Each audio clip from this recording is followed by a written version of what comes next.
Coverage of America's Day at the Races. Live look at Aqueduct Racetrack here at South Oaklawn Park, New York, where we are 15 minutes to post in race 5. We have live action to Hot Springs, Arkansas as well, approaching the 4-minute mark to post in their 4th race. Greg Wolf, New York Racing Association handicapper. Andy Serling, how you doing?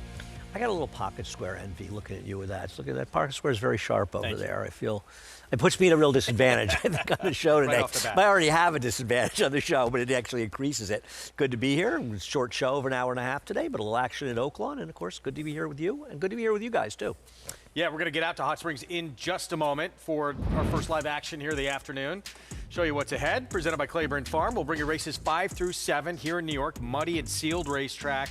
Much better weather out in Hot Springs. I'm told it was 80 degrees.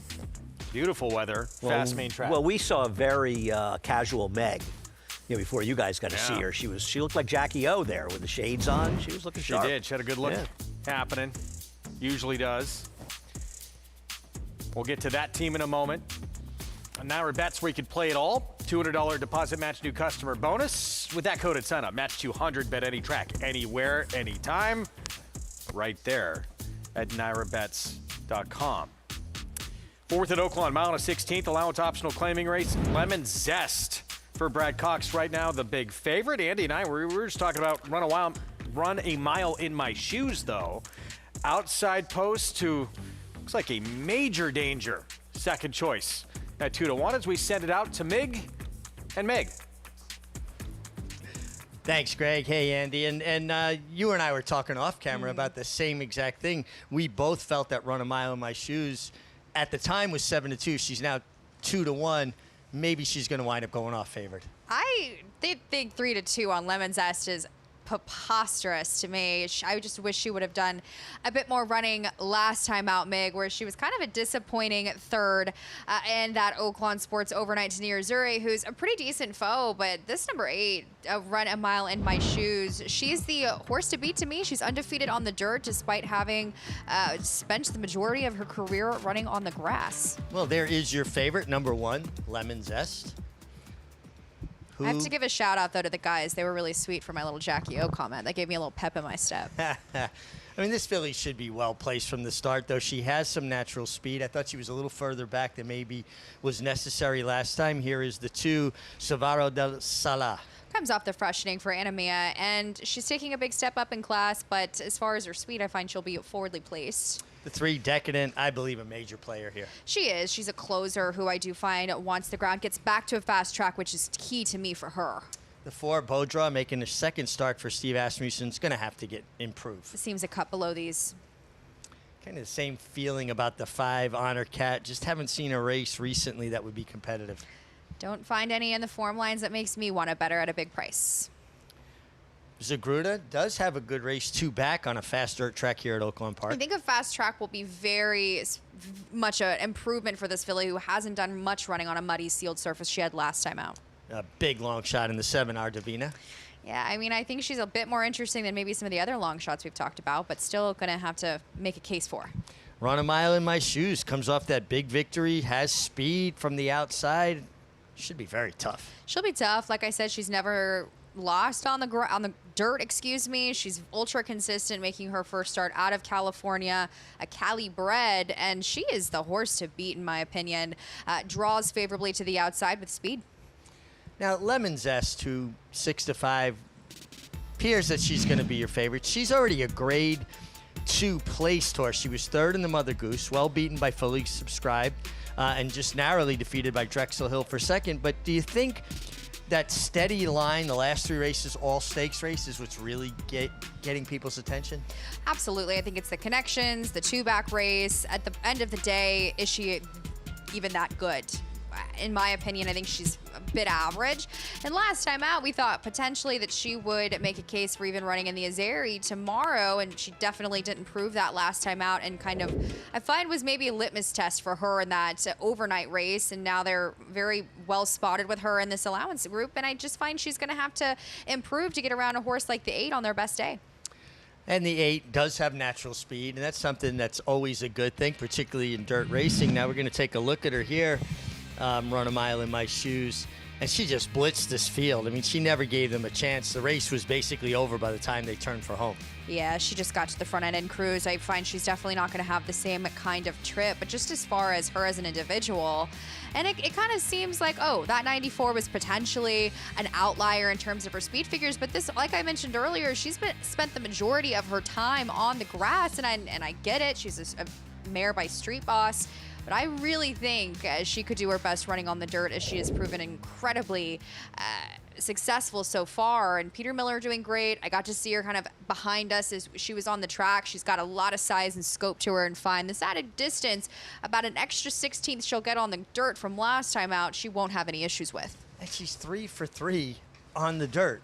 Three Right. times on a fast dirt track, 3 wins, and all those turf races. Feels like, yes, she's been successful on turf, but doesn't it feel like maybe this is what she's wanted all along? Potentially. And also, she's a Cali bred, so I find they've been really conservative with her, keeping her to some of those more restricted races earlier on. But she's got, this could also be kind of a litmus test for her. It's her first time at Oaklawn Park. It's a different kind of ground. We'll see if she takes to it. But a lot of the Peter Miller runners have had no problems doing so, and I don't find that she will. She's a real streamlined sort as far as getting over this ground. So, Lemon Zest, the number 1 Lemon Zest, she could jump up and run a better race. I just find she's, again, pretty average, and I definitely don't want to take 6 to 5 on her, but hey, she might prove me wrong, but she'll also be a part of that early pace from the inside as well. Well, Peter Miller having a terrific meeting here, winning it just under 30%. I had the race 8-3-1. I thought Decadent had a good look here. Just feels like she maybe kind of lost her way, but I couldn't get past last year, the way she started her career, and that really nice allowance win here at Oaklawn back in March of 25. She's a real player, and especially if she gets some pace in front of her. Last time she was just missed, or I would say kind of well beaten, but gets back to a fast track today. Well, they are loading up for the first time on our show today. Race 4, Matt Dinnerman. He'll have your call.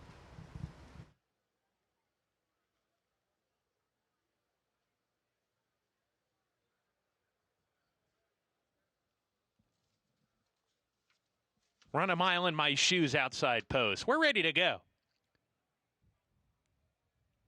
And we're off.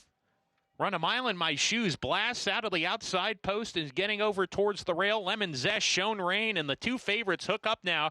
Run a mile in my shoes, aggressive, wants to go. Lemon Zest will take a hold, sit right behind. Run a mile in my shoes is the pacemaker. Diving over to the fence, leads the way by a length and a half or so. Lemon Zest second. Cervaro de la Sala alongside now is Run a Mile in My Shoes, is in front here trying to slow the pace down here. Decadent in the 4th position, 4 off the lead, gap of 3. Honor Cat Bow Draw to the inside. Zagruda's second to last. Our Divina detached from the rest as they scoot down the backstretch. Run a Mile in My Shoes in the pink silks. Leads a length and a half. Cervaro de la Sala on restraint on a hold second. Lemon Zest gets a breather inside of her. Gap of 2. Decadent in the 4th spot, followed by Bow Draw, Honor Cat, Zagruda in the red and green. She's 8 or 9 behind with a half mile to go. Big gap still to Our Divina as they go towards the far turn. Run a Mile in My Shoes as the ears pricked. Enters the turn, a length and a half in front. Cervaro de la Sala still second behind. Lemon Zest under a hard ride. Luis Saez asking more from her. Decadent just joined her. Run a Mile in My Shoes opens up now to a 2-length lead. Tries to go gate to wire here. Cervaro de la Sala all in. Decadent outside of her. Lemon Zest just plodding along in 4th under the stick. They are off the turn. Run a Mile in My Shoes down the lane. Still 2 ahead. The reins get shaken at her. Now it's 3 as she accelerates here. Decadent, Cervaro de la Sala, Lemon Zest, 2nd, 3rd, and 4th with a 16th to go. Run a Mile in My Shoes is still clear on the lead, and she ran them off their feet today. Run a Mile in My Shoes to get the victory. Lemon Zest tries hard throughout, re-rallies for 2nd, Photo for 3rd, Decadent, and Cervaro de la Sala. Well, winner of race 4 at Oaklawn Park was your second choice. Run a Mile in My Shoes, now 4 for 4 on dirt.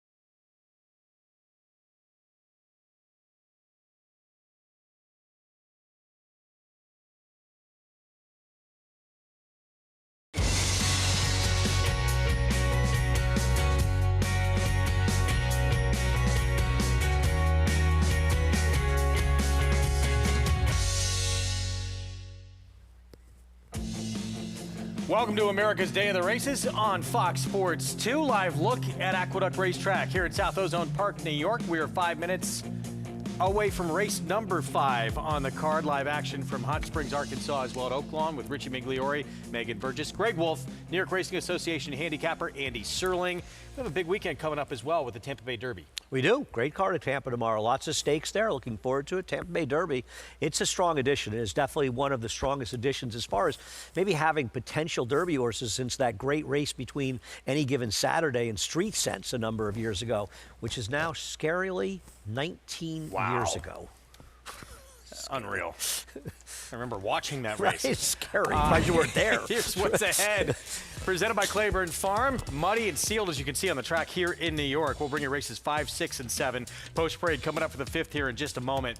And races 5 and 6 to come out in Hot Springs. Beautiful weather there in Arkansas and a fast main track. You can play it all at Naira Bets. Bet any track, anywhere, anytime.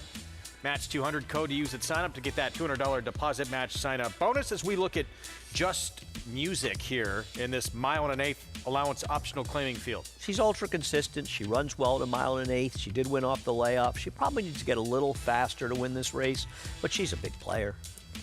The win, that was at a mile. Yeah, last start, stretched back out. She has won at this distance. 2 is scratched. Takes out some of the primary speed in this race, and there's the 3 sail away. Yeah, Gustavo Rodriguez actually looking for his second win of the day, and this one is a rank outsider in this small field. I know you liked, as we still look there at sail away, Sassy Princess, the 4 for the Cantermachi barn. Yeah, this was a race that was changed dramatically in scratches. And the horse I really liked was Minnesota Money. I'm hoping Sassy Princess just sits second to Waveless, and Waveless has trouble with the distance. You have made her the favorite with your selection. Yeah, well done. no, the one's the favorite now. They realized it was my selection. Back to, well, the last of the field, Waveless. This one looks, with the 2 coming out, is this the one who is in front? Well, yeah, I don't think the 2 was going to get in this horse's way anyway. I think she's much faster than these horses. She just has to get to 1 1/8, and she's a gun runner, but we're still trying to figure out exactly how far she wants to go. I'm not her biggest fan. You like her, but she can certainly win. Lightly raced, just start number 4 of her career. Let's welcome in the last member of our team you're yet to see, Maggie Wolfendale. Last, but definitely least. We'll take a look here at your current favorite, Sassy Princess. I was a little shocked to see her up there highlighted in yellow, to be fair, but it is a scratch down field. And she has just ticked over to second choice, the 1, now the favorite, hoping that she gets in a speed duel with the other horse I'll talk about, Waveless. But Sassy Princess, you know, last time she was with the racetrack, she was just beaten arguably by a better horse who had an equally as good trip with Lost Horizon, being able to save ground and kind of cut the corner there. The one thing I didn't necessarily love about Sassy Princess is that she did switch back to her inside lead late. And sometimes that indicates a horse that doesn't really want to go the 9 furlongs. But on the flip side of that coin, she is built at least to handle this type of distance. She's big, and boy, is she sharp today. I don't know if I've ever seen her this rambunctious in the preliminaries. Also, another positive is that she does appear to be carrying the best weight and conditioning, especially behind the saddle. I mean, this is a filly who looked really, really weak, you know, going back to earlier last year through the summer, especially across her hind end. And she has continued to improve throughout the tail end of last year into this winter. So I do like what I'm seeing from Sassy Princess. We'll just see how much pressure she takes, or if she's beaten to the lead by the outside runner in Waveless, who is stretching out to the 9 furlongs for the first time for the ever capable Todd Pletcher. It just seems like I have an extra vote, or extra 5 votes of confidence when I see TAP next to a horse's name that are trying to get a longer distance than they ever have before. Now, she wears a cage bit. I asked Todd's assistant, Stu, if she had worn that before. He said yes, last time she wore it.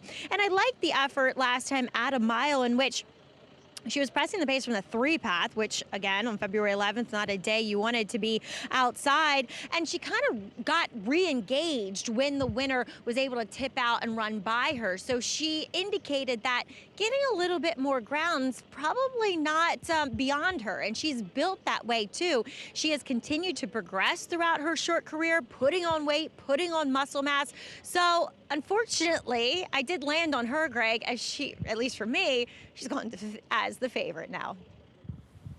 Yeah, she's 8-5. And let's go back to pace and how you see this playing out early on. Assuming a clean break, I don't think there's any chance the 6 won't be in front and clear. She's simply faster than Sassy Princess. I know that Sassy Princess has some 1s in her lines, but they were slower paces. Waveless is quick, and Waveless can go 22.45. She's not going to go 22.45 here, but unless they make an error in judgment, in my opinion, or she doesn't break, I don't think there's any way the 6 is not clear in this race. Now, I get it. It's weird. She's a gun runner. But Todd started her at 7. Then he went back to 6.5. She ran to Lucille Ball when Lucille Ball ran the big race, and she's against the track. She ran fine a mile last time. I'm not her biggest fan. I thought her best race so far has been her debut. I think Todd's trying to figure out what to do with this horse. Well, still lightly raced. The upside potential is there, but yet did weaken a little bit last out at a mile. Now we'll try and get a mile and 1/8. But should be able to control if she wants to from that outside post. Just a 4-horse field lining up in this 5th here. At a mile and 1/8, allowance optional claiming group. Let's send it upstairs. Chris Griffin, the call. Waveless. Moving forward. Going in. All set. And they're off. Waveless broke outward, but with the leaders. Hard Scent is Sassy Princess. Sail Away's in that early mix. The one taken back is Just Music. As they cross over and they work into that turn, Sassy Princess is now challenging, but Waveless will press on. So Waveless and Manny Franco, they'll assert, and they get over to the rail. They're going to stack them up in behind. Quickly tipping out to the 2 path is Sassy Princess. Out wider comes Just Music, who's claimed 3rd. The trailer, after steadying into the turn, is Sail Away. They work to the backstretch, and Waveless is in front. 24.38 got from the outside over to the rail. Is controlling the tempo with Sassy Princess, a stalking 2nd. Just Music has moved to the inside, is now a shared 3rd. At the back, it's Sail Away, who's the trailer. They work the backstretch, and Waveless still in command. It's Waveless just moving right along. Sassy Princess wants to do more, and Jamie Rodriguez is now letting her do that, and Sassy Princess starts to move in closer within 3/4 of a length of the leader. 49.21 for a half-mile time. It's Waveless. Sail Away is going to take the opening here at the rail, and now Ricardo Santana Jr. is on the move, and the Pink Silks is taken 3rd to relegate Just Music to the trailer. Waveless is controlled throughout, and Waveless with a neck advantage. Sassy Princess won't go away, but is now all in, trying to cut into the margin of Waveless, who's doing it easily so far. Approaching a 1/4 mile left to go. Sail Away is now moving through, tips to the outside of the 2 path, and Just Music out wider. Can Waveless see this out? It's Waveless at the top of the stretch. Sail Away is now in gear, and here comes Sail Away to the outside. Trying to challenge his Waveless, drifting out a little bit here with a furlong left to go. Sail Away with every chance to run her down. Sail Away to the outside, Waveless to the inside. Nose and nose now inside the final 16th. Sail Away just edging clear. It's gonna be a tight photo, but give it to Sail Away. Sail Away won it over Waveless, then came Just Music and Sassy Princess in 1 minute 53.52 seconds. Waveless weakens late. Sail Away takes advantage and wins for the 4th time in her career. Ricardo Santana was 3rd win today, and all of the horses he's won on have been prices. This horse was the biggest price on the board at 4-1 in this race and got the job done. I don't know if the 6 showed she didn't want to get the 9 furlongs because she did fight pretty hard to the wire, but she also had a pretty comfortable trip, and the other 2 didn't do much running. But just seems like Sail Away was able to grind out the victory. Another horse who was a little bit against the track last time out, but so was the winner of the race she comes out of, but she got it done today. Sail Away gets by Waveless to take the 5th here, 3-6-1-4. Gustavo Rodriguez, Ricardo Santana Jr., and Flying P Stable Silks. As you mentioned, the biggest price on the board in this compact field of 4 goes off at 4-1 to take the 5th. So appreciating this muddy going this afternoon. Sail away now 3 for 4 on an off track. Oh, there you go. It was the wet track. Well, you're right. She does seem like she's a better horse on a wet track. That's a fair argument. The best races she's run in the past. She got a good trip here and a good ride. But Ricardo riding very, very well, winning 3 races, and 3 races not at short prices. Prices from this race when we come back. We'll set up the 6 as well. We'll look ahead to the Derby Trail on our program Saturday. Grade 3 Tampa Bay Derby. Brad Cox with his Kentucky Jockey Club winner set to make his 3-year-old debut. How will Further Ado fare in his return on the road to the first Saturday in May? Stay with us.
Domestic Product going to swing toward the 3 wide side. Grand Mo the first, right to his outside.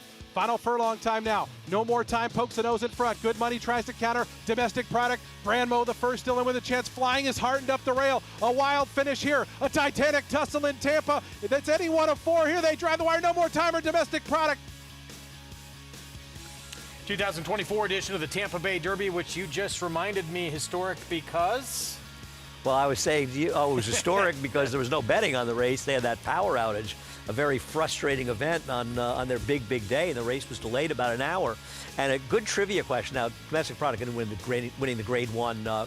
Alan Jerkins up in Saratoga along with the Dwyer, but he had finished ahead in his prior start of Fierceness in the Holy Bull. I think Hades won, and he was second, and Fierceness had that disappointing performance in his 3-year-old debut, and Domestic Product finished ahead of him. And I'm a fan of Domestic Product, I think Fierceness might have been a better horse. I could be wrong, but I think it worked out just a little bit like that. Yeah. As you said, this year's edition of the Tampa Bay Derby, further ado, we know coming back, a horse who just had a out-of-this-world maiden score, then wins the Great Duke Kentucky Jockey Club, although his figure went down, but a couple of very exciting on-the-rise horses as well. Yeah, I mean, I'll take the easy way out, Greg. I'll say his abilities lie somewhere between that huge performance at Keeneland and his performance last time. And I think in looking up the horses out of the Kentucky Jockey Club, it might be a little bit of a stronger race than that 82 suggests. So I do think he is the horse to beat in here, but he's got a very, very talented maiden outside of him.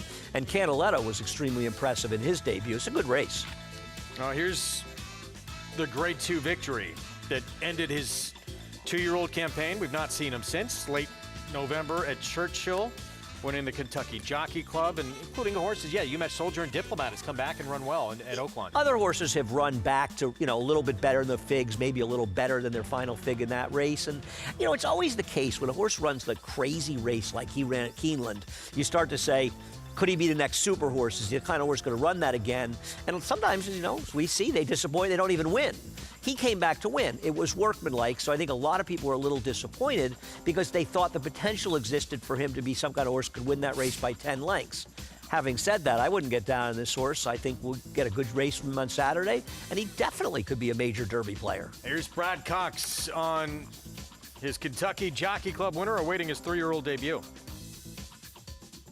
Obviously looking for a big effort from him just based off how he's training. I'm hoping he can set a good trip. I think that's really important with all these young horses, 3-year-olds.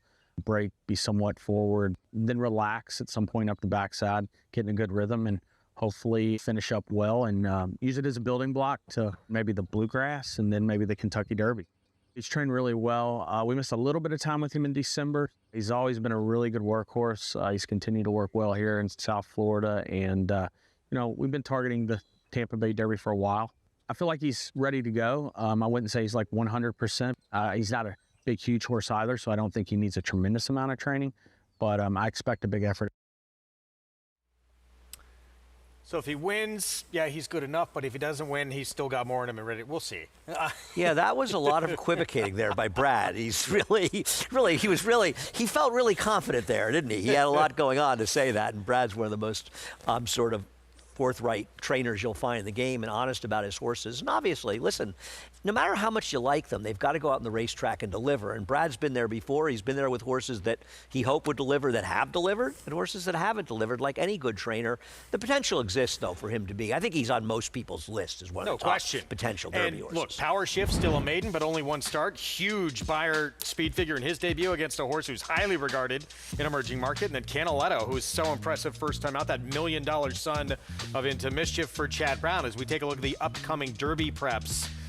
And that's who, further ado, those two mentioned that I just talked about. He'll face the two main threats in that Tampa Bay Derby, 50 points to the winner, which should be enough to get into the Derby starting gate. Yeah, you would think so. San Felipe, of course, you mentioned the final prep before the Santa Anita Derby out there. Louisiana Derby, emerging market, probably be the horse to beat there. The Arkansas Derby coming up. That could be a race that's somewhat wide open, hard to know for sure. And then the Florida Derby as well, where I think Renegade's going to Arkansas. Yeah. So he's likely favored there. Florida Derby, I'm not quite sure. We'll see.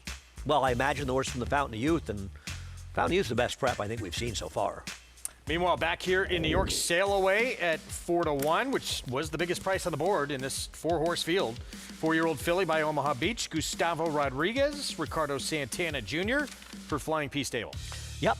Got a nice ride from Ricardo, the old inside-outside trip, probably a little better, a little off the rail, especially down the stretch, and was able to grind out the victory over a very, very game runner-up in this race. I don't really think just because she lost that Waveless had a problem with the distance. I guess she just was second best. It was just by about a head in the end. $10.02 for the victory. 3-6-1 finish. Early pick 5, just over $2,400. Race 6 is a 1 1/8. New York Breds, allowance optional claiming field, and Baron of Sealand. He's not going to be 7-1, but what we knew that. What do you make of that last start that was just, for him, a career best, no question? Yeah, he's going to be the second choice to the number 3 in here, who I know you like, Concourse Spirit. I don't know, Greg. You know, I mean, on the surface of things, he's got 2 straight good figures, which is usually a good sign. I'm not. I don't. I want to see it again. I'm going to try to beat both of them. All right, we'll talk more about it. Kicks off this cross-country pick 5. Races 6 and 7 from here in New York, and races 6, 7, and 8 from Oaklawn. We'll take a timeout. When we come back, we'll look ahead to the weekend in Hot Springs with a champion back in action. Champion 3-year-old filly Nitrogen, successful in her return, winning the Grade 3 Bayakoa as a 4-year-old. Now she'll attempt to take the Grade 2 Azarias, the odds-on favorite. Stay with us.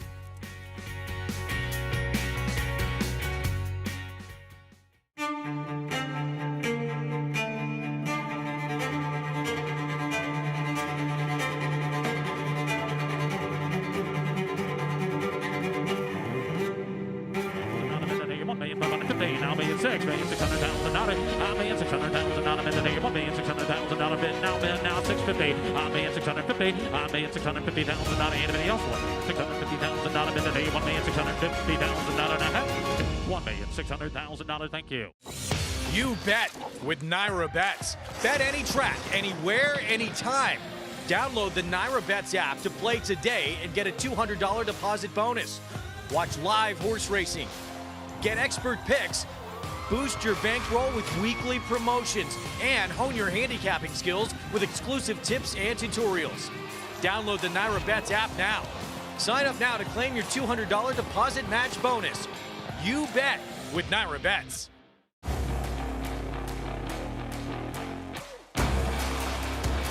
Here comes that big gray Tappet Trice right down the outside. Tappet Trice wins the Toyota Bluegrass. Tappet Trice's 2024 debut was awesome. Tappet Trice is lunging. Tappet Trice wins the Woodward.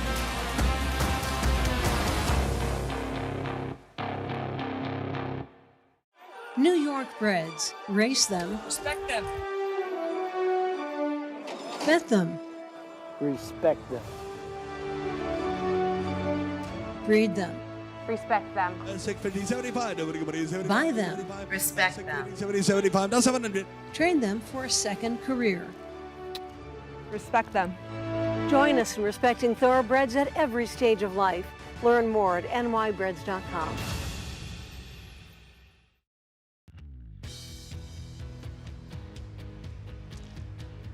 Welcome back to America's Day at the Races. There's a shot of beautiful Oaklawn Park. America's Day at the Races brought to you by Naira Bets. Bet any track, anywhere, anytime.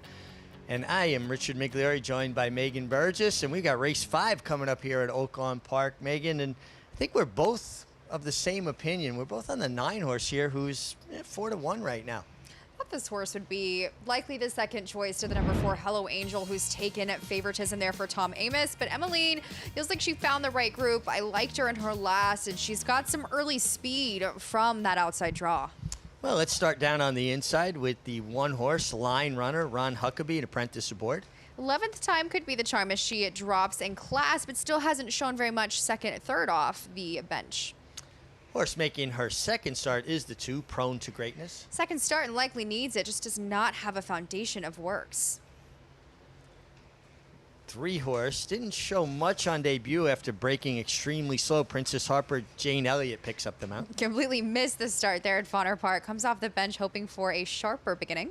Here's your favorite, Hello Angel. I have some questions here.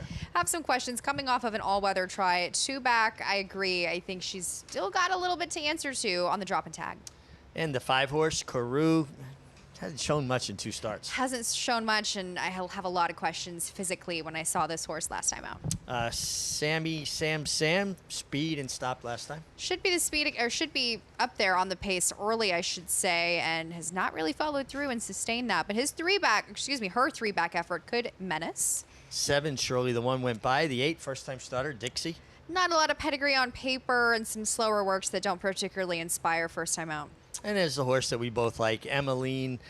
She just feels like she's going to be well placed from the start here. Named after a family member of the Milligans, owned by trainer Alan Milligan's wife, Jeanette, who really does a fantastic job here in Arkansas supporting the aftercare program, and a filly that they were fond of coming into this Oaklawn Park meet. She's been trying valiantly the last couple of tries, and I do find that she very well could have found the right group. I don't think she really totally disgraced herself last time out, Meg.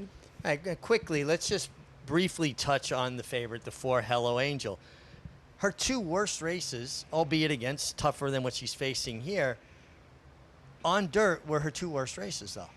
Yeah, I mean, the 2-back was on a wet sealed track there in Indiana where she it was almost like she showed speed and she just never could pass. And that race does make her very competitive here. I'll say that. But I will say I don't necessarily love her going short. We'll see if that kind of wakes her up, even though I like a cutback angle in general. It feels like she just didn't show the same amount of speed when she was sprinted. And that was her lone try. It was a lot shorter at 5 furlongs. So we'll see if this distance is right for her. I just don't agree with her at 7-5. Now, 7-5 in a lower level maiden claiming race. Although I will maybe give her a little more chance because of Tom Amos being the conditioner, and he's very good at spotting his horses. But at 7-5, it's hard for me to take anybody in a lower level maiden claiming race. But we've got a really nice race this weekend in the Azeri, and we saw Nitrogen come back earlier in the meet in the Martha Washington? The Bayakoa. Excuse me. Martha Washington is for the 3-year-old fillies. The Bayakoa. And, she left the impression that day that she was about 75 to 80% ready. And she still won, so maybe we're going to see more of 100% of Nitrogen coming up. This Azeri was actually intended to be her 2026 debut, and they said, Mark Cassie had said she told him she wanted to run, and that's exactly what she did here in this Bayakoa, and you're exactly right. The impression was that she wasn't 100% ready to go, and that's exactly what Mark Cassie was very candid about, that she was not all the way ready, but she looked fantastic in the stretch, getting the best of Nia Azuri, who came back to win the Trevista. And she's just, to me, a cut above many of the fillies. Honestly, Mig, I don't really find a filly in training right now that can come and beat her where she's at, as far as, especially if she continues to take a step forward, as the Apple Blossom later on in April is her ultimate goal. Well, a special mare, Nitrogen. She's a stakes winner on turf, on dirt, 3-year-old filly champion. And the race, the Azeri, named for a champion, 3-time Apple Blossom winner, Azeri, amongst many other accomplishments in her career. There's a nice stall shot of Nitrogen. She's the best. And sometimes these really classy race mares can be cantankerous, and she's just all class to be around in the stall. I love being around her. And as far as her training, her last breeze I was able to catch, she was very much in maintenance mode that day. It was kind of just getting her right for this effort. That's one thing you see, your best conditioners, and obviously Mark Cassie, a dual Hall of Famer, the Canadian Hall of Fame, the United States Hall of Fame for racing. So good at getting a horse in a good form line and keeping them there. Yeah, you might have thought coming out of the Bayakoa, maybe they're going to push on her a little bit more, try to get her really cranked up and ready to go, but I don't think that's the goal for her. I think the Azeri is just yet another stepping stone towards the ultimate goal of the Apple Blossom. And man, if she ran a career best 97 Beyer speed figure off of the bench, I feel like forward is the only way to go for her. Now, it's always great to see a champion return. Now, there may not be any champions coming out of race 5 here, but who knows? Maybe someone can improve drastically, but we're both on the 9 at 7-2 now. I just thought he was a better alternative, or she, excuse me, to the 4 Hello Angel, who can win, obviously, but at 6-5, she's going to beat me. These are the meat and potatoes horses of this game who we're grateful for every day, beating $10,000 claimers. I'm on the same wavelength as you, Mig, with the number 9, Emmeline. Well, they're loading up. You can see they do the split load here. They'll start from the inside and work their way. So if it's a 10-horse field, it'll be 1-6, 2-7, and so on. But Matt Dinneman, he doesn't concern himself with that. He's got your call. Dixie, post position 8. Hello Angel. Emmeline to the outside. 6-5 for Hello Angel. First off the claim for Tom Amos here. Emmeline sitting at 3-1, along with Sammy Sam. Numbers 9 and 6, respectively. Emmeline goes in. We're ready to go. And we're off. Sammy Sam to the lead at once. Prone to Greatness taking second. Hello Angel off of them. Line runner to the inside. Emmeline in the 5th position. Kuru is next. Gap of 6 back to Shirley the one with Dixie the first-time starter. Princess Harper is the trailer down the backstretch. Sammy Sam, Francisco Arrieta clearing off, approaching the half-mile pole, getting over towards the rail, accelerates and kicks to a 2.5-length lead. Prone to Greatness behind now. Second, Hello Angel joins that one. Line runner in the 4th position. Emmeline about to pass that one as 6 lengths to make up rounding the turn. Kuru is given way. A big space to Shirley the one. Princess Harper and Dixie as they round the far turn. Here comes Hello Angel cruising up alongside of Sammy Sam. Hello Angel breeze to the front while in the hands here. It's Hello Angel going to be tough to reel in. Turns for home with a 2-length lead now. Sammy Sam behind in second. Emmeline third. 1 furlong to go. Ramon Vasquez riding this one with confidence and shakes the reins at her, and she shows a big kick and kicks away. First off the claim for Tom Amoss, a career best here for Hello Angel, the daughter of Lord Nelson, coming to the line full of run. She's about 10 lengths ahead at the finish. Good battle for second. Sammy Sam, Emmeline tight. We won't call that one. That was a photo for second. Line runner 4th across the finish. Hello Angel runs away and hides from this field and actually finishes up with energy. Just an easy trip for her. She looked like a winner every step of the way. She was guns loaded throughout the entirety of that race as we kind of mused off camera watching it. And one for fun today. The betting public was right. That 2-back effort on the off track, now getting to a quick one for the first time on the dirt and pulled away. And a really improved effort first time in the Tom Amoss barn. Tom's so good at identifying horses he thinks he can maybe improve and then spotting them well. I tried to be clever. Yeah. There's nothing Same. clever about this. Hello Angel, decidedly best. Well, we got plenty more racing action to come, but we got to head back up to New York to the desk and Andy Serling with Greg Wolf. Yeah, thanks, Mig. We're getting set for the post parade in race 6, where Concord Spirit remains the favorite at this 1.125 test coming up, and loves this distance. We know that at 1.125. Yeah, no, and he was a little against the track last time and thought ran well against what I thought was an inferior field, but I can understand why people like him. I'm just not really one of them, but to be fair, it's a time when the rail was the place to be, and this horse was 3 wide every step of the way. Here it is. It was back on February 4th, and wound up pulling away late to win by more than 4 lengths. Yeah, no, I'm not, like I said, I taking other horses in here. This is a big move up in class. I think both this horse and Baroness Sealand are facing tougher horses they've been facing, but they're both in good form, and there's something to be said for that. I'm betting on the 4 Left and Behind. This horse has been scratched a couple times for Rudy, I think, but I actually thought ran okay last time out dueling. You had made a point to me that this horse had some issues coming out of the gate. Now, I don't want this horse to be forward here, talking about Left and Behind, but I thought his races were okay. And I'll say one thing about Left and Behind. He likes a wet track, and I don't think that hurts him at all. So at 11-1 now, I'm willing to take a little bit of a flyer. There he is. Yeah. There were a lot of horses in here that I just didn't want to pick, so I don't mind taking a price here with the 4. Well, this one, 6-year-old, as we see Jose Gomez get a leg up, making his debut. He's been off since November 12th. His 2026 debut coming up. Now, during part of that time, Rudy was suspended. So I think that was one of the reasons he didn't run at some point in there. But I do think that there was at least one scratch somewhere. But I'll hope he's back and ready to go. Just a lot of horses that I just didn't love. Well, start the post parade. Ciccio Bello, who 2-back, missed by a neck at a mile in a big effort. Now, my man Raylu Gutierrez is going to go to the lead with him. He looks like the controlling speed in here, and his last wasn't that bad. I just don't really know if he's good enough, even if he is the controlling speed. I would expect this price to continue to come down. Baron of Sealand. Yeah, he's going to be the clear-cut second choice by post time. And listen, he's coming off a very fast win. Yeah, there we go, down to 5-2. Now here's Concord Spirit. Crossed the wire first, each of the last 2, but DQ'd 2-back. But I will say his form has really improved. You have to like the fact that he's sort of adaptable. He was forward last time, came from well back time before, but a lot of that was a function of pace. Like his appearance, too. Interested to see what Maggie has to say. Left him behind.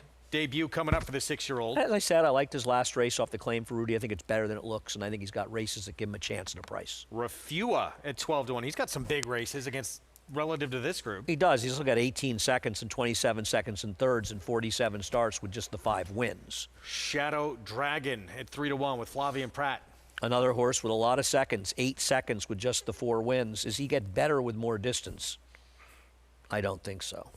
And Alan Turing makes his 4-year-old debut. I think it's nice that Alan Turing was reincarnated as a horse, and a New York bred at that. It was Code breaker, and really the father of the computer, one of the brilliant minds of all time that got more recognized recently. If you've never seen, is it The Imitation Game? Yes. Great. I love that movie. By the way, back at Oaklawn, dead heat for second. So the 4-year winner, 6 and 9 dead heat for second there.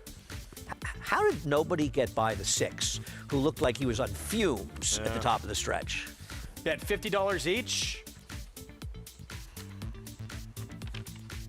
at Aqueduct in Oaklawn, and you get a $10 bonus. Got to opt in at NyraBets.com. 2 minutes to post here in the 6th. Let's go down to Maggie. Yeah, Concord Spirit as your current co-favorite with number 2, Baron of Sealand in here. He honestly looks great. And between the two of them, I do prefer Concord Spirit. But I, like Andy, am intrigued by number 4 in here. Left him behind. And as Andy mentioned, he was listed as a private vet scratch back on Valentine's Day, actually, February 14th, in a starter allowance in which I actually liked him in that spot. But there is something peculiar about him. As you can see, he does have trouble getting out of the gate, and I don't know, which came first, the chicken or the egg. If him not getting out of the gate is because he does not have a handler in the stalls with him, or they're trying to get him to leave the gate quicker, so therefore they don't have a handler in the stalls with him. I went and asked Rudy, what's the game plan today? And he said, I don't know, I'm leaving it up to Jose. Okay, but do know that at least in the last 3 or 4 times, this horse does not have a handler, an assistant starter per se, in the stalls with him when he's in the gate, which I feel like, you as a jockey, you have to be really cognizant of that to make sure your horse is, backed up to the hind stalls and is standing squarely and looking down the racetrack. So it is up to Jose Gomez to make sure this guy gets out of the gate. But as far as the layoff is concerned, I love what I'm seeing from Left Him Behind. I think this horse looks better than ever. He looks stronger behind. He's incredibly well muscled. And as Andy rightly pointed out, he doesn't mind a track with some moisture in it. Now, number 6, Shadow Dragon, of course, maybe taking a little bit more money than he maybe should, given Flavian Pratt's presence in here. He looks fantastic overall, but I've always questioned his affinity for more ground. Now, last time he was against the track a bit, as it was a day you wanted to be inside and willing to risk it all. He was a pace setter and on the rail, whereas Shadow Dragon kind of pressing the pace while 2 to 3 wide through the entirety of the race. He's just smaller, he's shorter coupled. His physicality, at least, does not lend itself well to getting more ground. We'll see how things play out for Jorge Abreu first off the claim as they are approaching the gate. Greg? Maggie, thank you. 9 to 5, Concord Spirit. And this one, Shadow Dragon. Some big expectations for him a long time ago, but a horse that just does not love to win. No, he really doesn't. I mean, he is a horse that has a reasonable amount of consistency, and he's run some fast races as he goes into TT's barn. And, I noticed that, for what it's worth, with a very small sample size, off the claim in dirt routes, all at Nyra, he's 2 for 6, so he has had some success. And you don't think of Jorge Abreu as a trainer that does a lot of claiming. This one claimed off of Tom Morley last time out.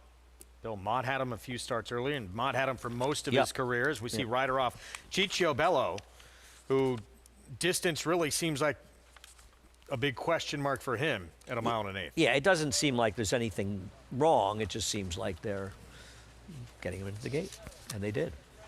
With Raylu Gutierrez, here's Baron of Sealand. Huge effort at 1 mile last start. If he can repeat that, everyone might be in trouble here. I feel like Raylu's ridden very well at the meet when he's made the most of whatever opportunities he's had. And there's your favorite, Concord Spirit, 8 to 5 favorite. He was 4 to 1 morning line. Did you expect this? I usually assume the morning line's right. My idea of what the morning line, what the price are going to be, is mostly just wrong. So I try to stay out of those because every time I disagree with the morning line favorite, I'm lucky if I'm right 1 out of 10 picked times. him. I still don't see how he's 9-5. I don't think you would have picked him if you thought he was going to be 9-5 in here. I agree. It's almost like they don't want anybody else. I'm surprised that my horse is 12-1. I don't think he's supposed to be a short price, but I certainly didn't think that he would be this big a price. We're set. Let's set it upstairs. Chris Griffin, the call. 2 out. Shadow Dragon. Alan Turing.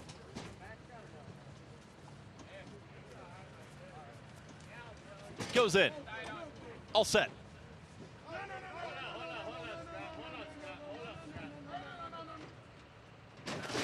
And they're off.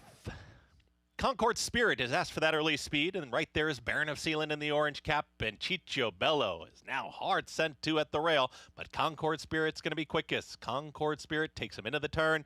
Chicho Bello is going to have to steady right in behind that leader, takes back as they really get bunched up around that lone leader. Concord Spirit is up by a half length, comfortable. Here comes Shadow Dragon from second. Tightly at the rail is Chicho Bello.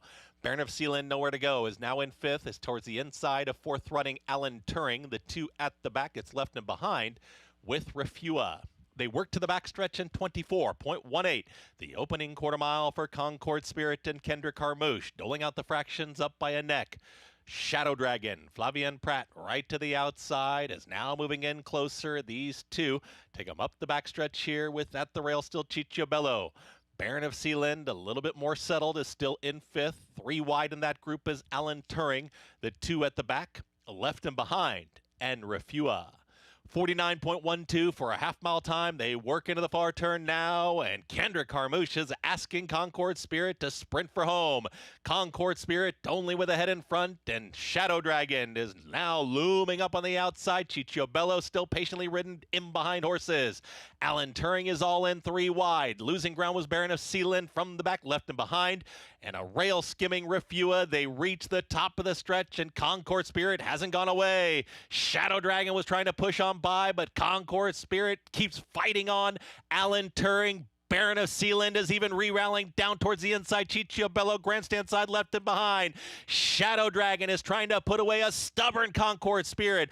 Baron of Sealand down at the rail keeps coming with more momentum. Shadow Dragon, Baron of Sealand left and behind. It's going to be a tight finish. Photo, give it to Shadow Dragon. Just holds on. Baron of Sealand re-rallying there in that tight photo. Then came left and behind at 1 minute 52.69 seconds.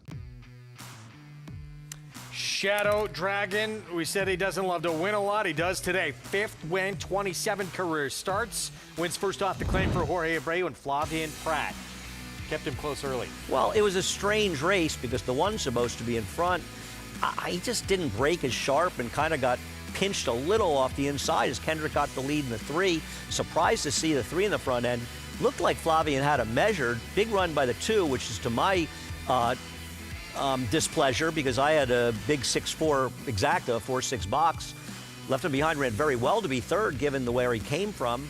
I wonder if the 2 is a little compromised trying to move inside, but he shouldn't have been 5-2 on paper, but Flavien Prat makes such a difference, and the fact that he was so alertly on a pace that just turned out to be pretty moderate made a big difference for this horse. Wins at 5-2, 1 of 2. Your winner, Shadow Dragon, claimed in this race, along with the 5 Refua.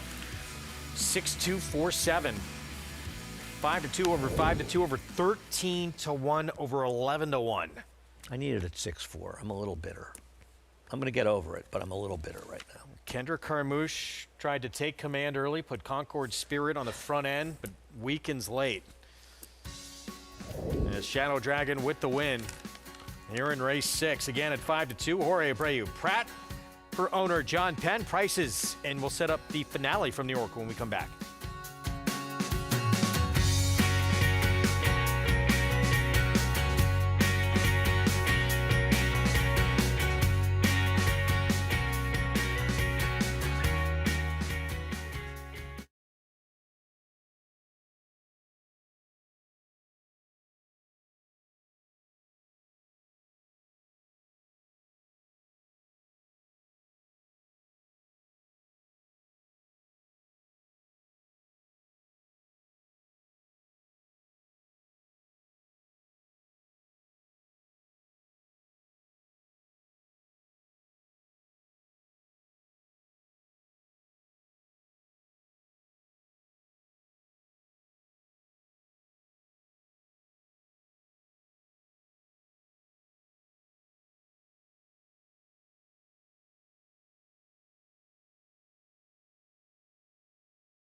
We're back on our Fox Sports 2 coverage. You're watching America's Day at the Races, brought to you in part by ABR.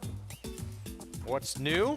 Well, we got the Grade 3 Tampa Bay Derby coming up this weekend. They'll have a cheat sheet evaluating everyone in that field. 2026 Kentucky Derby Trail, 3 heating up, 3 cooling down, and Jennifer Kelly's feature helping kick off Women's History Month.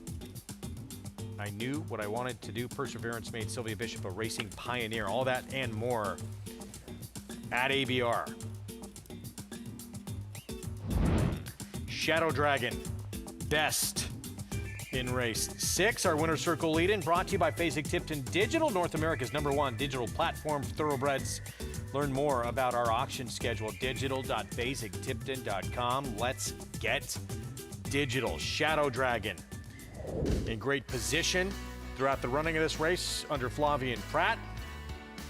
And we'll get his picture taken now for the 5th time, this 6-year-old. I mean, there's obviously a lot of things that Flavien does well, and mostly it's just race riding in general. But I think the thing that, if you were to say, like, what's the one thing that's distinguished himself, he's always seems to be in the right spot, right? How often do you say, geez, I can't believe Pratt's horse is there? You know what I mean? It's like he's always looking to be forward, particularly in dirt races. He seems to adapt to circumstances and get his horses where they need to be in order to be the most effective they can be. $7.24 for the win as we move into our finale coming up. And here we go. 1-turn mile, $20,000 condition claiming race. For 4-year-olds and up, we have a massive drop in class with the 6 Sheriff Bianco. Is it a red flag? Does it want to make you stay away? It doesn't make me want to stay away, but it makes me feel like he's sort of past his expiration date a little bit. It feels like Linda wanted to drop this horse earlier and for whatever reason kept scratching out of races where she was trying to drop him. And now by the time she's able to drop the horse, he just might not be able to run anymore. He's still the horse to beat. He's a little better, going a little bit shorter. He's obviously kept very good company. And in this field, he's the horse to beat, no matter what you look at. Yeah.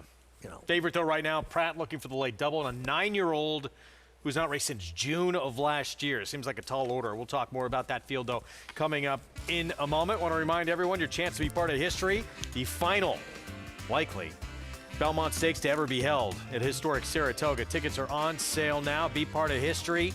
It's been incredible the first couple of years. And this is your last chance to experience it. BelmontStakes.com/tickets to be part of not just a great day of racing, that whole week is exceptional. No, I agree. It's a great time to be there. And, you know, fortunately, Belmont will be opening again on September 18th, so we'll be moving back to its rightful home. But it's not bad to have Saratoga as a backup spot. Here's what you can look forward to in terms of dates to get your tickets. They go on sale. Season tickets March 12th. Full space rentals for the Big Red Spring Tent Festival Tent Surfside Party Deck March 19th. And then April, a lot more happening. Where is the date for the Greg Wolf dinner, where you get to have dinner with Greg? That's in early May. That's okay. That's going to and mark actually, that down. I told it's already sold out. They went quick. It's not surprising. But you can always come to Hamlet Ghost. I'll be there with you 2 or 3 times. Stalk you and I there on many occasions. Yes, you are my frequent dinner partner. Be part of the 51 days of Saratoga this summer. It may be the most Saratoga we're ever going to get, so I intend to take full advantage. Agreed. We'll be there for 46 days, starting with July 4th weekend, and then the next weekend, running 3 days, and then I think 3 4-day weeks or something, and then 5 days. I think all of July is 3 days. Yeah, 4 days. 4 days. 4 days, excuse me. Yeah, and then we move into the 5-day weeks. I know someone who's very happy about that who works with us. Yeah. Well, it's exhausting working those 5-day weeks. You know, it's hard. And most people out there only work like 2 and 3 day weeks, and you know, it's really strenuous after the track for 5 days. Everyone knows who we're talking about. So does Jonathan Kinchen. We'll be back right after this. We'll look at the Rebel Stakes class president with the step-up victory for Todd Pletcher. What's next for him? How good is he? Where's he fit into this Derby picture? We'll be back with more America's Day at the Races right after this.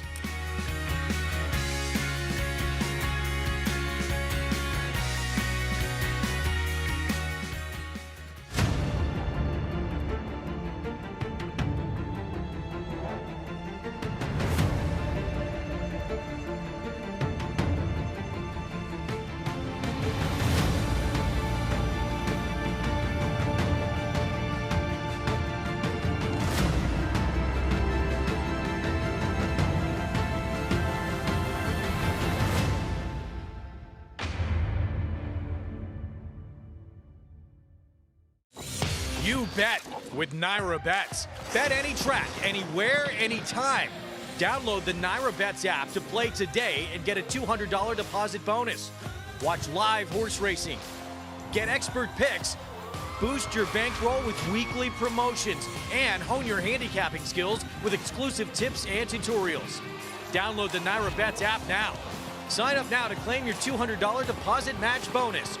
You bet with Naira Bets.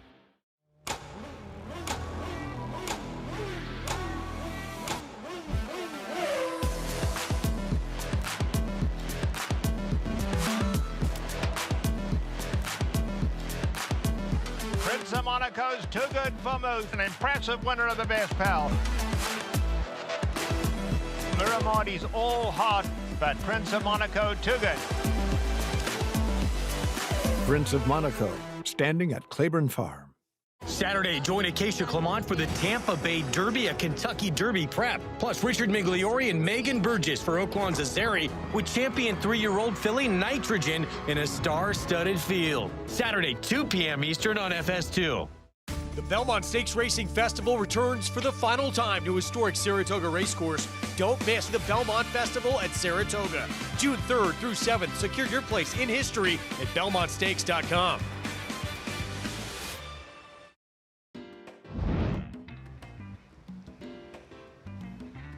Welcome back to America's Day at the Races, brought to you by Hillendale Atalapa, one of the most beautiful historic farms in the world under the stewardship of the Secura family.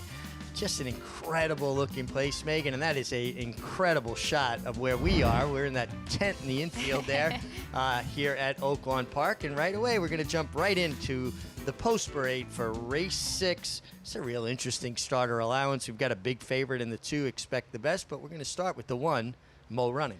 This horse has speed, having to settle a second 2-back to Expect the Best, but I think his speed is key as he breaks from the rail yet again. And get Luis Saez, you know, who's normally aggressive. Here's your favorite, the 2, Expect the Best. I thought he took a step forward against much tougher, drops back down from that allowance try last time out.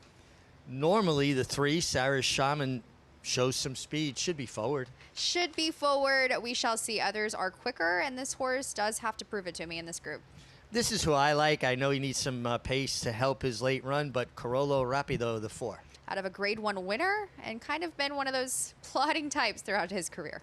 Uncle Caesar, another one that can lay up at least close to the pace. I felt like this horse had every opportunity last time out. I'm fading him this time around. 7, Creative Minister, Deep Closer. Deep Closer. Might have found his friends. 2-back, you even tried a stake race. We'll see if this is the right spot for him. It seems so. And Pike Place, trained by Tom Vanberg, son of the late, great Jack Vanberg. Nice effort, 2-back. A 2-back that came on the grass. We'll see if he can back that up on the dirt from that outside post. Very competitive group here. You did wind up on the 2, Expect the Best, but I know you had some interest in the 1, Mo Running. She thought he potentially could get loose. I think he could be forward. Loose is probably aggressive, but I do find him to be quickest here. He's going to have a pressured up there as far as the early pace is concerned with some other horses that does have speed. And I did tell you, I said I might regret it, but at the same time, Expect the Best to me last time out did not disgrace himself against a much tougher field. So I went with the favorite, had some interest in the 1, and I know you're opting for that closing tactic in this group. Yeah, the 4, Corolo Rapido by Catherine Sophia, a Kentucky Oaks winner. I just thought that last time he got a little too far back against, arguably a little bit better. His previous start, he wasn't that far away, and I'm hoping he can get a little bit of a similar trip to that. If he can keep in touch, I do think he'll be a contender. Keeping in touch will be key for him, and I do find he'll have a pretty moderate pace to work with. I don't think it'll be slow by any means, and I thought this was a pretty interesting starter. I did go with the chalk on this one, but hoping for Ron Moquette to get a win. Well, Ron's horses are hitting the board a lot. I'm sure he wants to see more wins, but a lot of seconds and thirds. All the trainer can do is get them ready. Then he's got to turn the horse over to the jockey, and they've got to do their end of it as well. But we had a really good edition of the Rebel Stakes.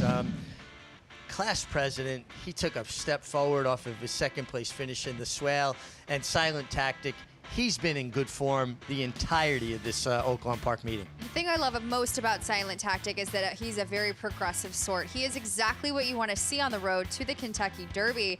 And I talked to Mark Cassidy directly after this race, and he said, I wouldn't change anything. You know, he ran his race. He ran incredibly well. He took another step forward.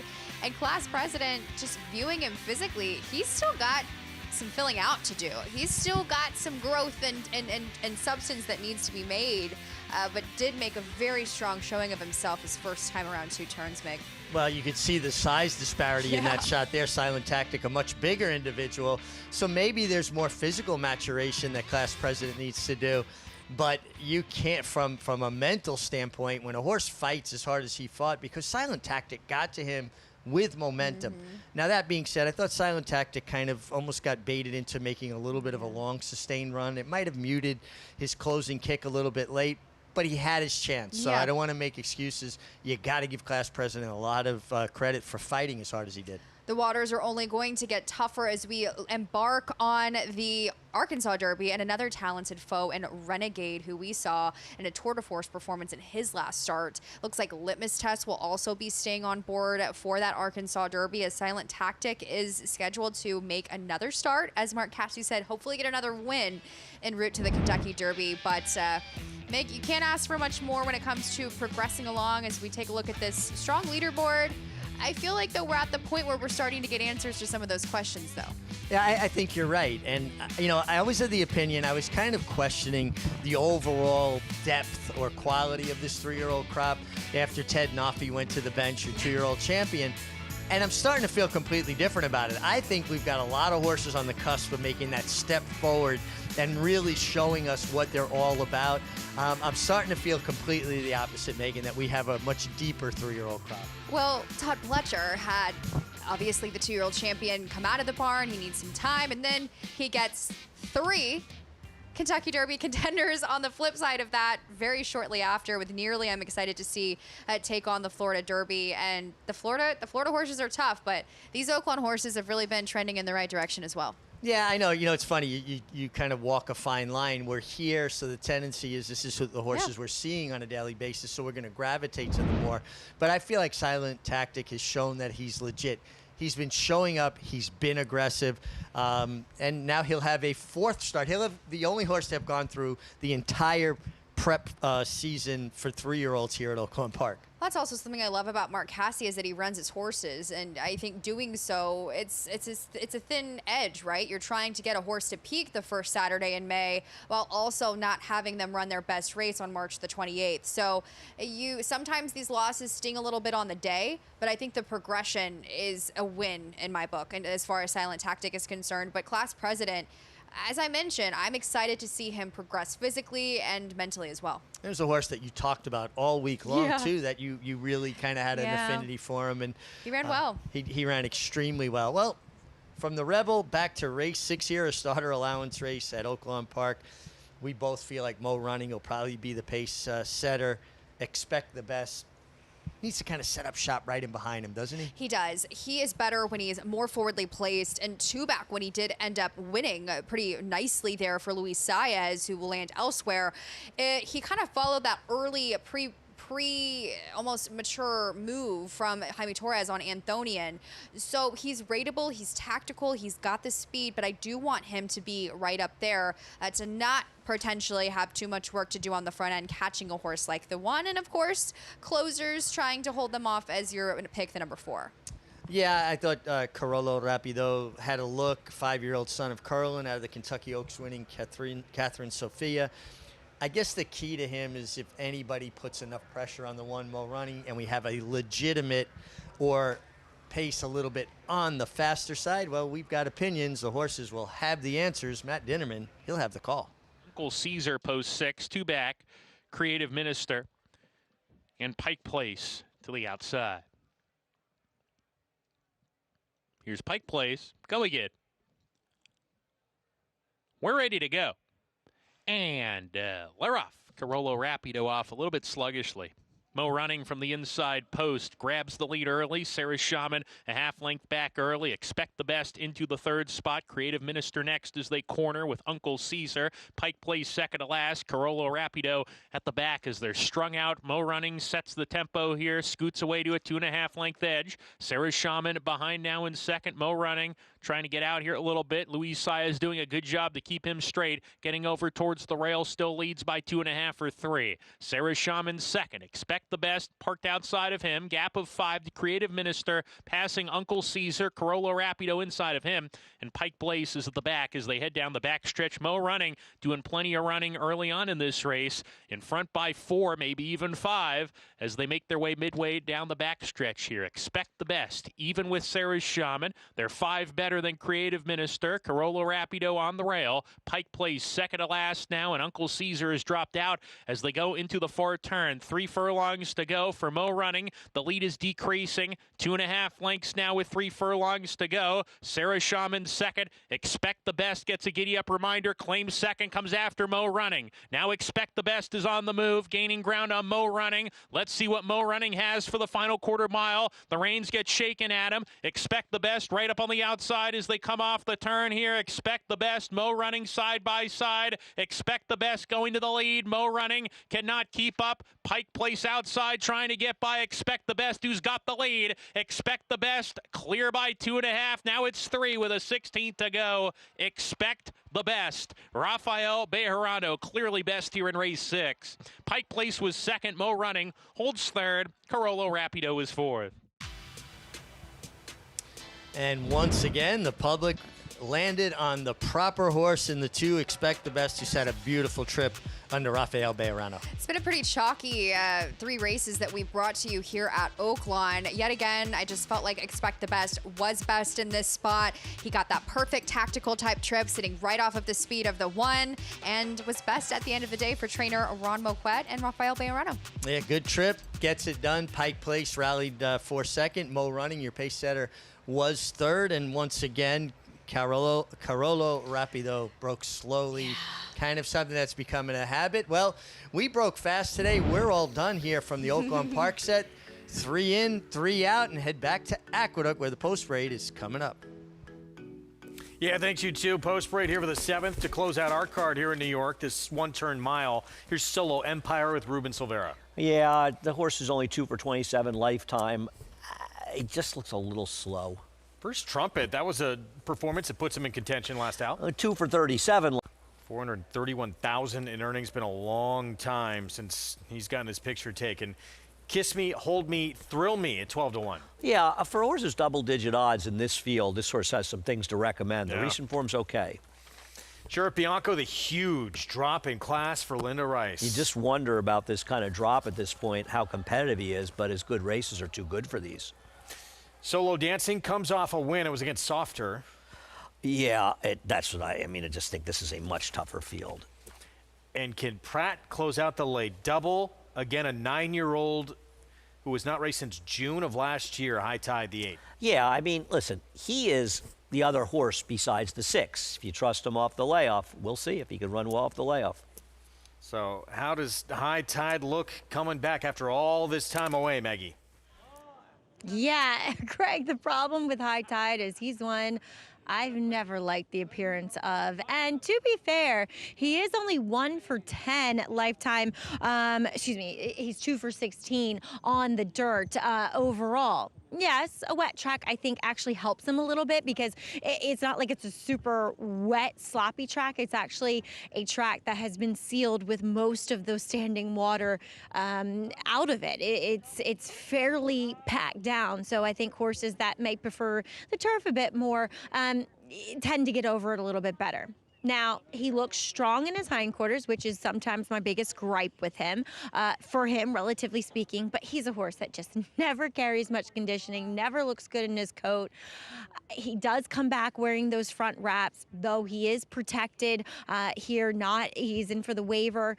So I don't know what to make of him. I don't think either of these favorites are trustworthy whatsoever, so I'm going to go in a different direction, and Andy, you and I, landing on the same horse in number 3, Indy Rags. As Andy pointed out, he got the wrong trip and ride last time when he left the rail going down the backside, going that 2 turns. Now, this is only the 3rd time in his career that he'll go back to a 1-turn mile here, but he also ran that fast race 2 back when he was a first-time gelding. And the only other time I'd seen this horse is earlier on in his career, going back to last spring and summer, where he was very distracted, screaming, just not paying attention, not focused. So it seems as though the gelding really helped to assuage that behavior. Same thing here, again in the paddock, professional, focused.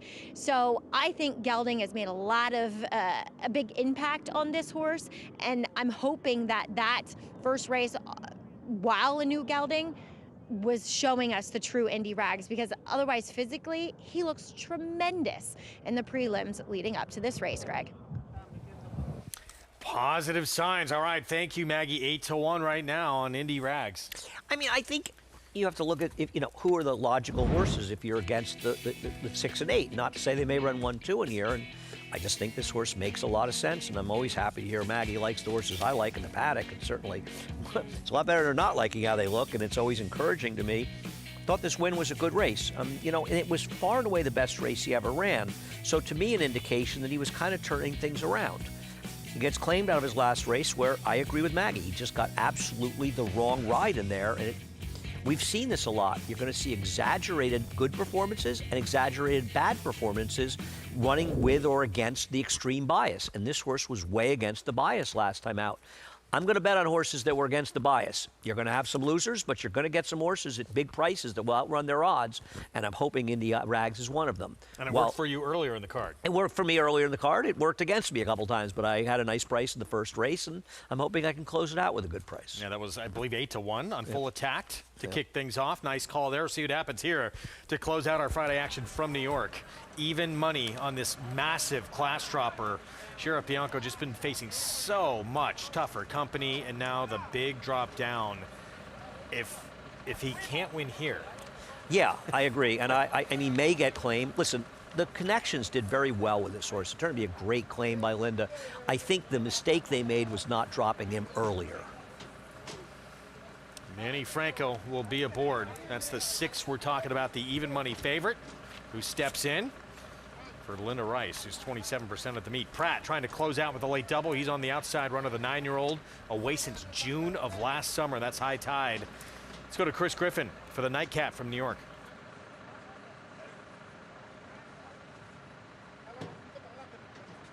And in, all set. And they're off. Speed to the inside. Solo Empire is right there, and also First Trumpet. They're the top duo. It's going to be Solo Empire. Ruben Silvera to show the way. Right there to sit in second is First Trumpet. Sheriff Bianco close up in third. Out wider is High Tide, is in the 4th position as they come out of the chute, hook up the backstretch, and at the rail, that's Kiss Me, Hold Me, Thrill Me. Unbridled Bombers on an early move. Splits rivals, now challenges for 5th. The 2 at the back, Indy Rags with Solo Dancing. They're well off the rail in the leader. Solo Empire goes right after First Trumpet. These two head and head, and now First Trumpet with a head in front. Sheriff Bianco's watching the action right there in third. At the rail, Kiss Me, Hold Me, Thrill Me. Raylu Gutierrez with a decision, and now he's going to take it. He's going to move on through. Kiss Me, Hold Me, Thrill Me has a tight spot here at the rail and makes it 4 across the racetrack into the turn. 47.43 for a half-mile time. 5 wide is High Tide. High Tide is circling rivals. Red Cap and High Tide is on the move. High Tide has now put ahead in front. Sheriff Bianco goes right with this rival. Kiss Me, Hold Me, Thrill Me made that big move and pushed the tempo. It's these 3 right now as they approach a quarter mile left to go. Sheriff Bianco, Manny Franco asking for more to the inside. High Tide and Flavien Prat trying to push on by. These two shoulder to shoulder trying to catch him as Indy Rags, and here comes Indy Rags late. Indy Rags, Kiss Me, Hold Me, Thrill Me is back into it inside the final furlong. Sheriff Bianco will not relent, won't go away. High Tide could not push on by from way out of it. Here comes Solo Dancing from out of nowhere. Sheriff Bianco edges clear. Sheriff Bianco gets the job done. Sheriff Bianco won it, then came a big photo. That's Indie Rags. It's right there with Kiss Me, Hold Me, Thrill Me, also with Solo Dancing and High Tide. And 1 minute 40.47 seconds. Sheriff Bianco, the big drop in class, and it works. Wins as the 6-5 favorite. You know, he was best. He was involved early. The pace obviously fell apart in a lot of ways in this race. He was down towards the inside, which I don't think is terrible, but it's probably not the best place to be. I mean, it looked like High Tide was just going to roll on by and win by. You and I both thought, when he made that move in the turn, we thought High Tide's finished, right? I mean, the race is over. He's going to win. I think Jamie Rodriguez had a little bit of trouble getting off the inside with Indy Rags. He didn't do anything wrong. He took the right path, and once he did, he was able to get second. But even if he had gotten lucky and won this race, the best horse won this race. All the dirty work was done by Sheriff Bianco. Yeah, photo for a second. It does look like it's Indy Rags, though, who gets it, the 3. But Sheriff Bianco, no doubt about your winner. Wins for the 8th time in this 8-year-old's career. You got to think he was probably claimed, right? I would think so. 6-5, final odds of post-time era. This horse is going to get some monsters. Just 2 starts ago. Knightsbridge, who's a multiple graded stakes winner. BU won the toboggan out of that race. This was a great claim by Linda Rice and the Connections. I mean, she has done remarkably well with this. And I want to say when she claimed this horse, he was turf sprinting, right? Was this the horse she claimed that was turf sprinting for Wesley Ward, I think, going way, way back? And had only run once in the dirt and finished behind a Steve Asmussen horse who was kind of a Cowan, who was a stakes quality horse, not a killer, but okay. And a race got rained off in Saratoga, and the horse won, and Linda realized, I think there's one of 2 horses, I think it's this horse. Linda realized, this horse is actually really, I'll look it up in my formulator, but this horse is actually a dirt horse, and that's where he stayed. Had $843,000 in earnings coming into this race. The win here to pull away from High Tide, who fades late to 4th. 6-3, 7-8 here in the finale. Prices when we come back.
Thanks for being with us on our Friday coverage on Fox Sports 2. America's Day at the Races brought to you in part by Gainesway Farm. Power, passion, performance. And Sheriff Bianco, the huge drop against Easier Company, and it pays off. Linda Rice, Bianco holding, and Manny Franco 3-win Friday afternoon for Manny. I'm starting to think he might be pretty good. 8 races a day, 3 to Manny, 3 to Ricardo Santana. And, you know, it's always the same, you know, among his attributes, he's just so strong. And, I mean, you see how much he's carrying this horse. Now, obviously, the 8 just couldn't really finish the deal, and he ran like a horse a little bit off the layoff, right? A little short. But Sheriff Bianco also reminded people that he used to be pretty darn good. No, we were just looking back at his lifetime past performances. He's done a lot of good things in this Yeah, he career. was that horse that had Linda claimed to ran twice in the turf and then got rained off and ran a whole series of 90-plus buyers. She made a lot of money with this horse over a 3-year period, 2.5-year period. Modest pick 5, pick 6 over $3,200. We are back tomorrow, 2 Eastern start time on our FS2 coverage. What are you most looking forward to in that Tampa Bay Derby? You know, I think answering questions about a lot of them. The big 3. Canaletta was so incredibly impressive in his debut. We saw a very good debut for the horse who lost, who's still a maiden, and obviously Further Ado could be a major player. Yeah. So I think this is an important race on this trail. Yeah, that maiden, that's Power Shift, $500,000 Son of Constitution for Todd Pletcher. We'll have live coverage, Grade 3 Tampa Bay Derby on our Saturday show. Again, 2 Eastern start time. It was Shadow Dragon, Flavian Prat, Jorge Abreu first off to claim win. In race 6, the aforementioned Further Ado, Grade 2 Kentucky Jockey Club winner to close out his 2-year-old campaign for Brad Cox. 3-year-old debut coming up tomorrow. And Nitrogen, the champion, 3-year-old filly, the one to beat in the Azeri. We'll see you tomorrow.